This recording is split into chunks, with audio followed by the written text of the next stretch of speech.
So they were able to line these up and show, like, beyond a shadow of a doubt, like definitively, that companies with diverse executive teams perform better by over 25%.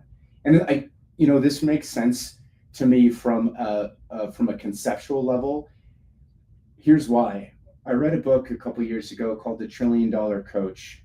It was written by Eric Schmidt from Google, and it was about a guy named Jim Campbell, who was a football coach back in Colombia. This was like 30 years ago.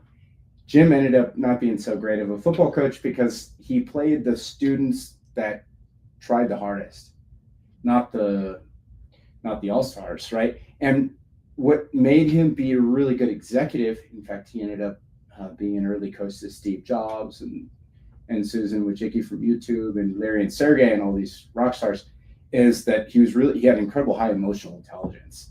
So by playing the people, in fact, you know what? Before Apple, he was an executive at Kodak, and he ended up jumping ship. I think he kind of saw the writing on the wall.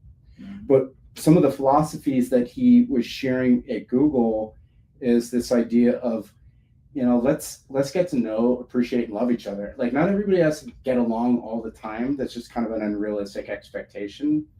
However, if we start the meeting off, like, let's say we're doing like a board meeting or some kind of, right, and we talk about what's happening in our lives, we're going to see each other more than just people that we're forced to interact with. We're going to see people as human beings, and that will increase the empathy. And there's probably some kind of like quantum entanglement, yada, yada, funky business in there somewhere too.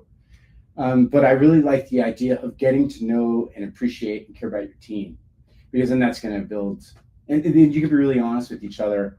And then like the fruit of that flower is that we can come up with the crazy ideas and not feel like we're going to get judged for it. Because like if Dwayne comes up with a crazy idea and that inspires something in Yvonne, who inspires me, that inspires Natalie, all of a sudden, whoa, we're thinking outside the box.